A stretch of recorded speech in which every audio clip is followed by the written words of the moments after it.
Eh bien bonjour, ici Django, bienvenue dans cette nouvelle vidéo. On va parler aujourd'hui d'un de mes jeux Assassin's Creed préférés. Faut savoir que j'ai du coup fait tous les jeux, je les ai presque tous platinés. Il y a que Valhalla en fait que j'ai même pas terminé, mais bon je l'ai déjà expliqué pourquoi. La durée de vie est beaucoup trop longue, pour moi il est inintéressant en fait. Le gameplay est cool, mais je me fais vite chier dans le jeu et j'ai pas envie de fouiller tous les trucs, bref ça me fait chier.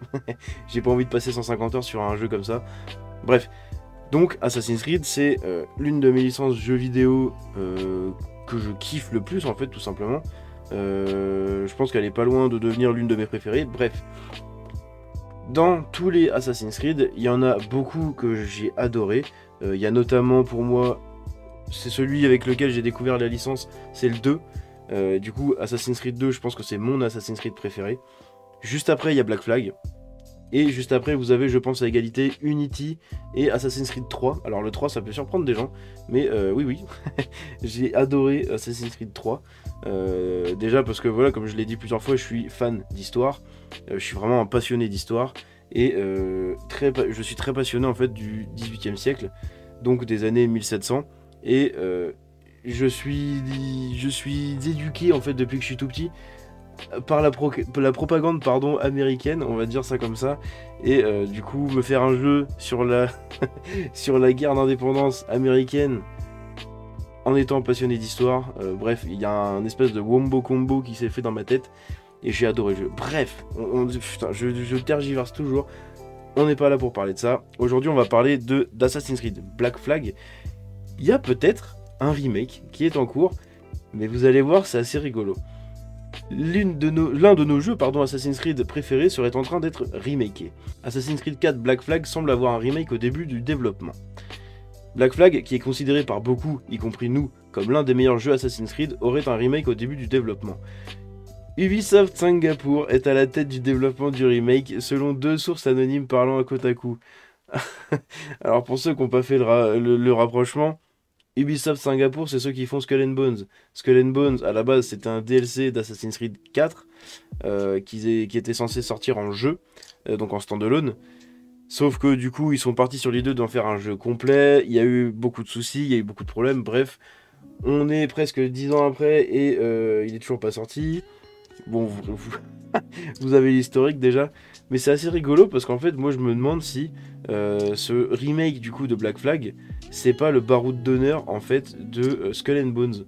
Ils savent que leur jeu va complètement flopper, va complètement faire un bide.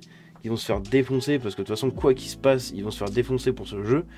Et du coup, je me demande si le remake de Black Flag va pas utiliser énormément d'assets et de tout ce qu'ils ont fait dans Skull and Bones pour le rajouter du coup sur Black Flag. Ça, c'est ma petite théorie perso quand j'ai vu la news. Je sais pas, en fait, j'en sais vraiment rien. Mais voilà, je pense que c'est ça. De toute façon, on va voir ce qu'ils vont dire après dans le reste de l'article.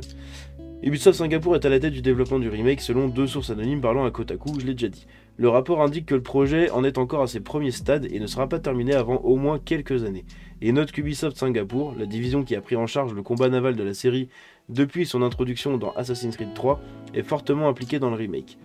La portée du remake n'est actuellement pas claire, mais la longueur du calendrier de développement suggère qu'il s'agit plus d'un remaster léger. Ubisoft a refusé de commenter le rapport de Kotaku. Assassin's Creed 4 Black Flag était un jeu cross-gen qui a été lancé sur PS3, Xbox 360, Wii U, PS4, Xbox One et PC en 2013, après qu'Assassin's Creed 3 ait tenté de conclure l'intrigue alambiquée de la série un an plus tôt avec des résultats mitigés. Black Flag a offert un voyage plus aventureux dans l'âge d'or de la piraterie qui s'est rapidement avéré un succès. Déjà parce que le combat en bateau était absolument incroyable pour l'époque.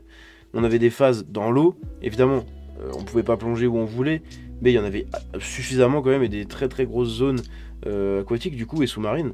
Donc c'était ouf, il y avait les zones sur terre, il y avait encore le délire de l'assassin, même si on jouait un pirate, il y avait encore énormément de parts d'assassinat et de fufu, donc de furtivité. Donc c'était énorme en fait, il y avait vraiment un tout dans ce jeu absolument incroyable, le charisme du personnage, voilà, l'histoire et tout, bref, c'était vraiment incroyable. Et puis il était très long quand même pour l'époque, je trouve. Moi j'avais mis longtemps à le finir, hein, tellement je me suis baladé, tellement je me suis promené. Franchement, c'était vraiment très très cool. Ubisoft Singapour travaille également sur Skull and Bones. longuement retardé qui s'appuie lui-même sur les systèmes de combat naval d'Assassin's Creed.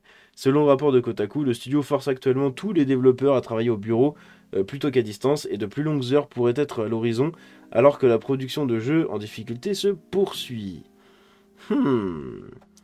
Dites-moi ce que vous en pensez. Est-ce que vous êtes de ma théorie que, justement, Assassin's Creed 4 Black Flag, donc le remake du coup d'Assassin's Creed 4, prendra tous les assets en fait de Skull and Bones pour essayer de faire un petit baroud d'honneur au studio, donc Ubisoft Singapour, et de redorer un peu le blason d'Ubisoft comme ça, en ressortant un remake d'un des jeux qui a le mieux marché, en fait, je pense pas le mieux vendu, je vais pas m'avancer là-dessus, mais par contre qui a le mieux marché, qui a été un des plus appréciés. Franchement, je trouve cette théorie assez intéressante. Bref, dites-moi ce que vous en pensez. J'espère que cette petite vidéo vous a plu. Si c'est le cas, vous pouvez la liker et vous abonner en activant la cloche. Je vous dis à la prochaine, c'était Django. Ciao.